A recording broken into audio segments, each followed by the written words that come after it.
नमस्कार, मैं एडवोकेट राजेश शर्मा। आपको कोई समस्या आ रही है, जैसे दादरी क्षेत्र में मुआवजे की बात है कि ये जो गांव जा रही हैं, कुछ गांव पाली, पल्लद, कठेड़ा, दादरी, चमरावली, बोडाकी, चमरावली, रामगढ़, रेलवे में जो कॉलोनियां जा रही हैं, इनमें म्यूटेशन है या नहीं। जिनका नहीं है वो करा लीजिए, अभी समय है। कुछ लोग कहते हैं कि 2006 से पहले लिया हुआ है, 2006 से पहले दाखिल खारिज नहीं होती थी। ऐसा नहीं है। इस डाउट को आप दूर कर लीजिए। वो कुछ ऐसे हैं क्योंकि 2006 में यूपीआरसी एक्ट आया था जिससे दाखिल खारिज होती है। उससे पहले भी दाखिल खारिज होती थी, वो एलआरए एक्ट से होती थी। तो दाखिल खारिज आप करा लीजिए। होते हैं दाखिल खारिज पुराने बैनामे के भी। तो ऐसा नहीं है कि आप कह लो कि इससे ही 2006 से जो पहले हैं उनके दाखिल खारिज नहीं होते। अब प्रश्न ये है कि मुआवजा क्या स्पष्ट उनको बराबर मिलेगा, क्या स्पष्ट मुआवजा मिल जाएगा जिनका म्यूटेशन नहीं है। उनके सामने समस्या आने वाली है। एक एडीएम के यहाँ आर्बिट्रेटर होता है, आर्बिट्रेशन में चली जाती है फाइल। ये मध्यस्थता वाली बात होती है सरकार के बीच में कि आपके डॉक्यूमेंट सही हैं। आपने मान लीजिए आपको मूल काश्तकार ने अपने अंश से, पहले अंश नहीं खुले होते थे, अब खतौनियों में अंश खुले होते हैं। मूल काश्तकार ने आपको अपने अंश से ज्यादा जमीन विकृत कर रखी हो तो ऐसे केस में आपको मुआवजा नहीं मिलेगा कि सर हमारा तो दाखिल खारिज भी है। उनको भी नहीं मिलेगा यदि उसने अपने अंश से ज्यादा जमीन सेल आउट कर रखी हो। और दाखिल खारिज के लिए मैंने बताया पूरी खतौनी आपको रखनी है जब से उस मूल काश्तकार ने प्लॉटिंग करी है, क्योंकि आपका दाखिल खारिज है नहीं। तो उसने ज्यादा सेल आउट तो नहीं कर रखी, उसके हिस्सा बचा भी हुआ है या नहीं, जब आपको बेची थी उस समय हिस्सा था उसका या नहीं। तो मूल काश्तकार की पुरानी उस खसरा नंबर की पूरी खतौनी जब से उसने बेचना चालू करी, लगभग सन 2000 से बेचने चालू करी होगी मेरे हिसाब से, या 1995-96 से। तो 4-5 खतौनी बैठती हैं, 6 खतौनी बैठ जाएंगी ज्यादा से ज्यादा। 5 साल की एक खतौनी होती है। खतौनी उसकी पूरी चैन, आपको किसने बेचा, उसने किससे खरीदा था, पूरी चैन निकलवाइए। चैन सही निकलती फिर एडीएम के यहाँ दावा गिरेगा मुआवजे का। एडीएम साहब के यहाँ मुआवजा लेने के बाद तहसील में, जिस तहसील में ज्यादातर सारी दादरी तहसील है, तो दादरी तहसील में फाइल आएगी। उस पर हर अधिकारी की रिपोर्ट लगेगी। उसमें देखा जाएगा कि भाई सही अंश है, सही है, इसकी चैन ठीक बैठ रही है। चैनों में तो कोई गलती नहीं है, खसरा में गलती होती, पुराना खसरा नया खसरा में तो गलती नहीं कर रखी। और जब से इसने चैन खरीदी है, क्या मूल काश्तकार का नाम तब तक देखा जाएगा, तब तक चैन जब तक निकाली जाएंगी जब तक मूल काश्तकार का नाम नहीं आ जाता। तो उनकी फाइल आर्बिट्रेशन में जाने वाली है जिनका क्या नहीं हुआ, दाखिल खारिज नहीं हुआ। और इससे भी आप निकाल सकते हो, बहुत सारे डॉक्यूमेंट्स ऐसे हैं जिससे आप जान बता सकते हो। दूसरा पॉइंट यह आया, क्या आप आपत्ति भी लगा सकते हो कि आपके साथ गलत हो रहा है मूल काश्तकार के साथ। तो मूल काश्तकार ने इतनी जमीन सेल आउट नहीं करी थी। उसने मान ली 4 प्लॉट बेचे और 4 प्लॉट में उसने अपनी 400 गज जमीन बेची थी। लेकिन आज वो देख रहा है कि उस पर 600 वर्ग गज की लोगों पे खतौनी है।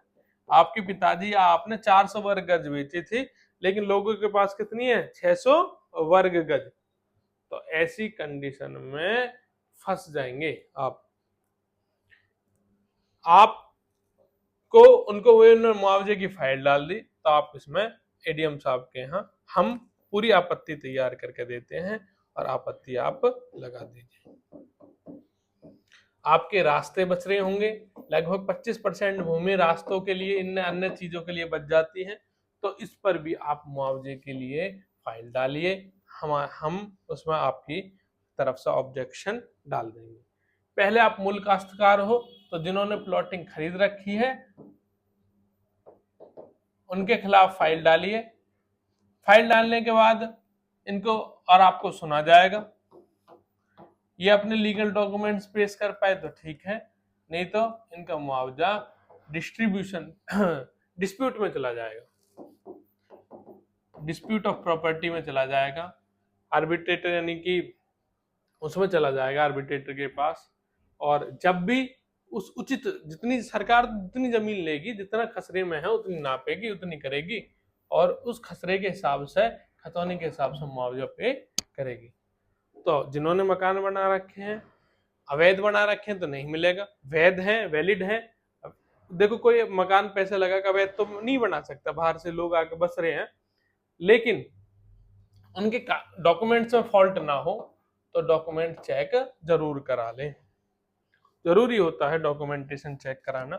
तो बहुत सारी चीजें हैं।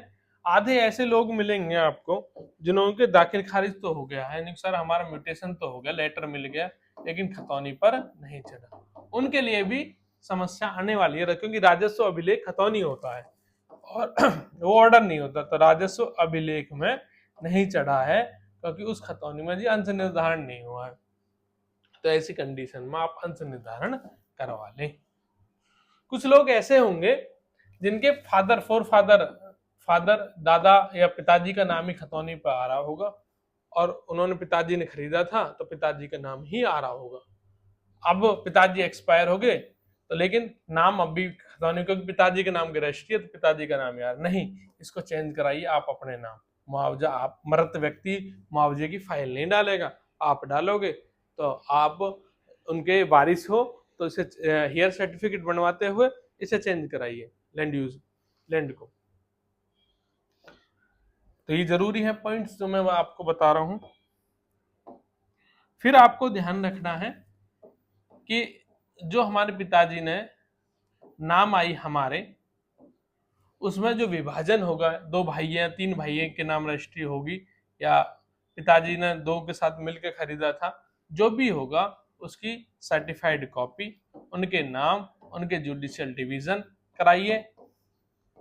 कराइए लैंड में उनका। और ये देखिए कि एक का खाली प्लॉट है एक भाई का, एक का बना हुआ, तो इसमें भी समस्या पैदा हो जाती है। बहुत लॉ पॉइंट्स है। आप ऑब्जेक्शन लगाने के लिए, आपको कोई भी ऑब्जेक्शन हो, आधा मकान बना हुआ हो, कैसा भी हो, तो आप हमसे संपर्क कर सकते हैं। ये स्क्रीन पर नंबर गिवन है, आप कॉल कर सकते हैं। आप दादरी तहसील में आके chamber number 115 Rajesh Sharma advocate, आप मिल सकते हैं, सलाह ले सकते हैं, आप डॉक्यूमेंटेशन चेक करा सकते हैं कि आपको मुआवजा आर्बिट्रेशन में ना चला जाए, आपका फाइल बेकार ना हो जाए, आपको अधिक से परेशानी ना हो। तो आप सर्टिफाइड कॉपी हम निकाल के देंगे, चेक करेंगे सारी डॉक्यूमेंटेशन। तो आप हमसे कांटेक्ट कर सकते हैं। धन्यवाद।